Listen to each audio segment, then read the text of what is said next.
What's going on? Welcome to Asian Cosell. So I got one here by Jason Whitlock, and yes, Angel Reese, yes, smears Indiana fans to cover her racism. Yep, BS. So let's get right into the video. So here we go. Angel Reese, as you know, shoved or tried to pick a fight with Caitlin Clark. And she shoved another player and got knocked to the ground and then hopped up and tried to fight Caitlin Clark. You know all that. And so what did they do for a distraction? Angel Reese misbehaves poorly. And the next thing you know, voila, Indiana Fever fans, they shouted racial taunts or they made noises that were racist. And oh, Angel Reese, what is she going through? This is so horrible.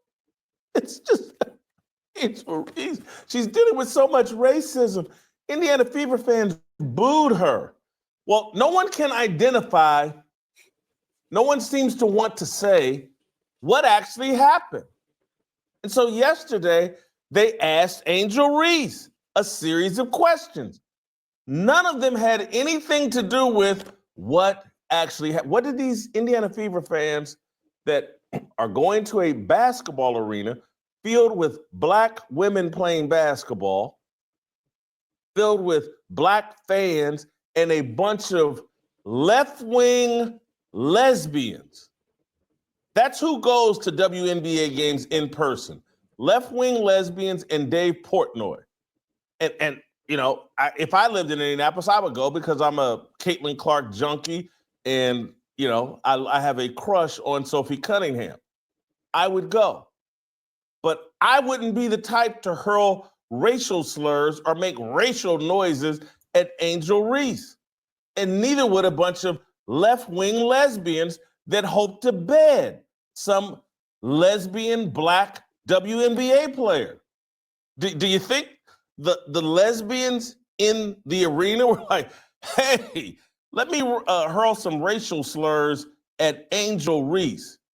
Or would they be in the arena saying, hey, Angel, can I get your number? Can we scissor at some point?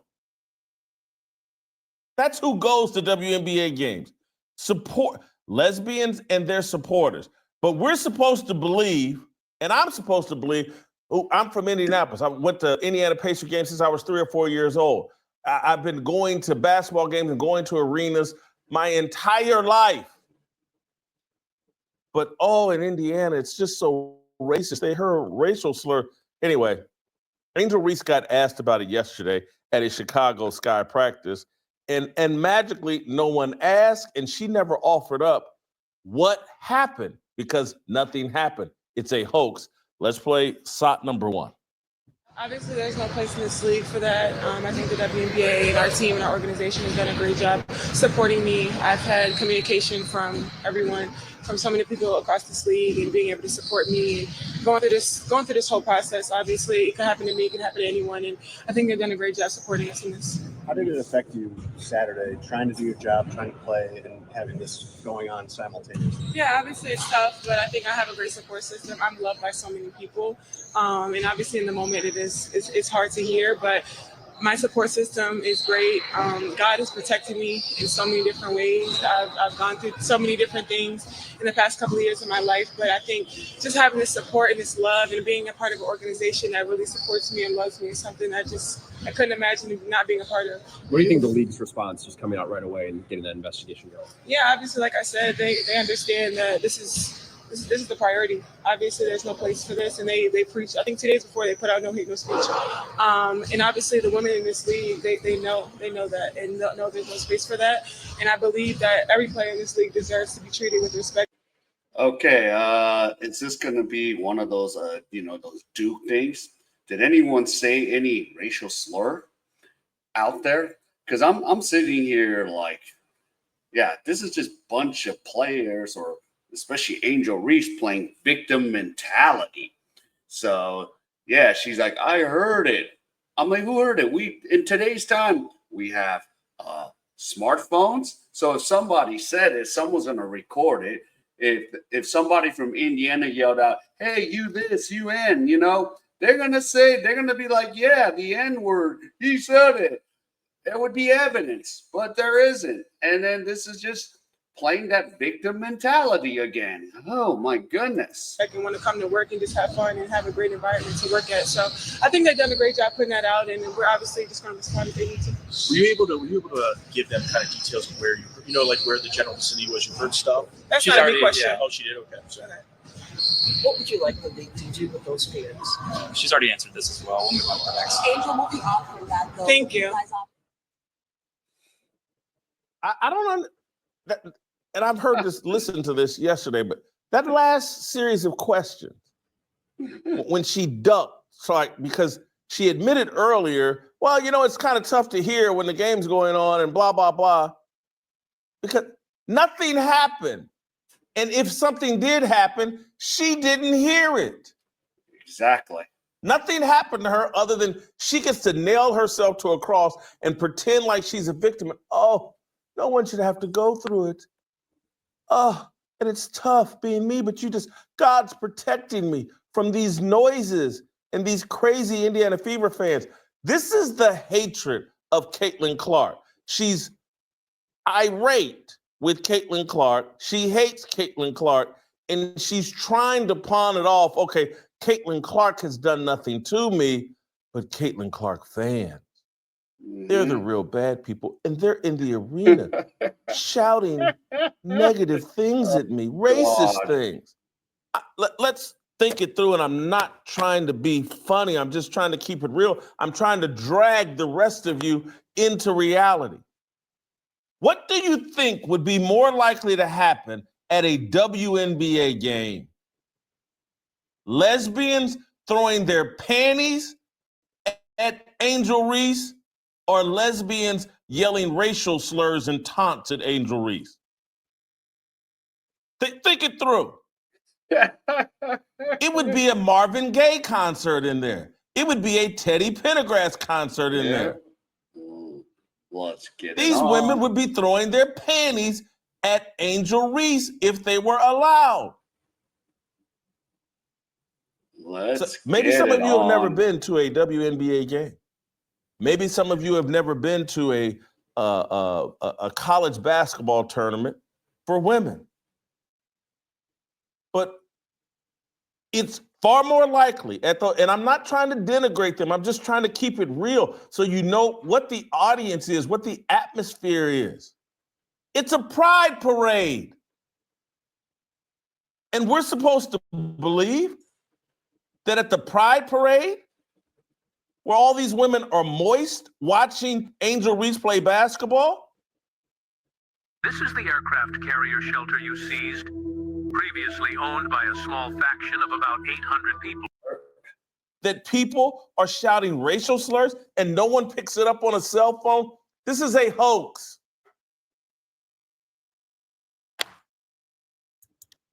Yeah, it's funny. Let's keep playing the Victim Olympics. Yeah.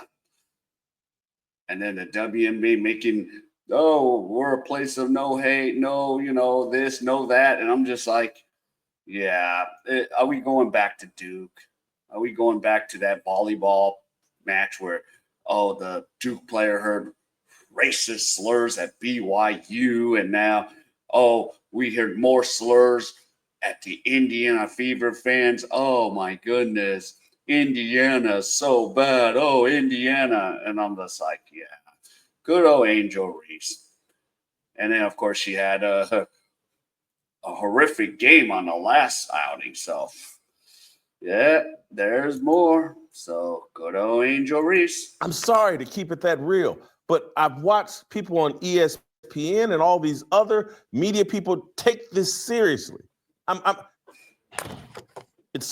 Here's the Chicago Sky coach acknowledging that no one knew that Angel Reese was taunted until they were told after the game that she was taunted. This is a tree falling in the woods and no one being there to witness it. But now it's a crime that has to be investigated by the WNBA, and everybody talks about it and does stories about it, news stories about it, as if it really happened. Here's Tyler Marsh. Yeah, I think we agree. I think we're in compliance with them, with the league, and obviously there's no room or space in our game for hate, and so we're complying with everything that's been going on. Coach, when did you become aware that there was hate speech that happened? I think when everyone else did. I think that it's something that we heard about, and so again, we're just forthcoming with anything that the league is able to do investigation-wise. And just a quick follow-up on it, just because you coached in Indiana, did you ever have any issues with that while you were coaching there? I think my focus was always on the team and on the organization and doing my job as best as I could, and so that's kind of what it is. Were you hearing this throughout the game, or just at that moment? Oh, I was concentrated on our team and what we were doing game plan-wise against Indiana. So. We heard about it when everyone else did. Wow. He was focused on the game. No one heard anything. And exactly. So, did someone in America, and I would tend to bet 17,000 people, maybe someone did whisper something, say something inside the arena that was politically incorrect. Maybe someone did.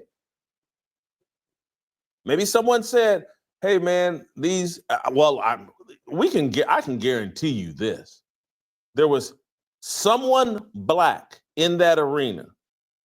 And I don't even want to say so, I don't want to reduce it to one person. There were several people in that arena that were black that said nigga many, many times during that game. We know that happened because we know black people have been programmed to say that word on repeat constantly. So I'm sure someone or several people in that arena did use the N-word and maybe some other politically incorrect words. And I'm sure that right now, as you're watching this show, someone in America is using a racial slur or taunt somewhere in America. Should I stop what I'm doing? Should we hold an investigation?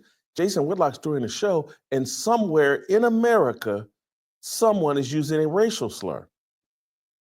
I shouldn't have to live in an environment where someone in America is using a racial slur. Let's hold an investigation.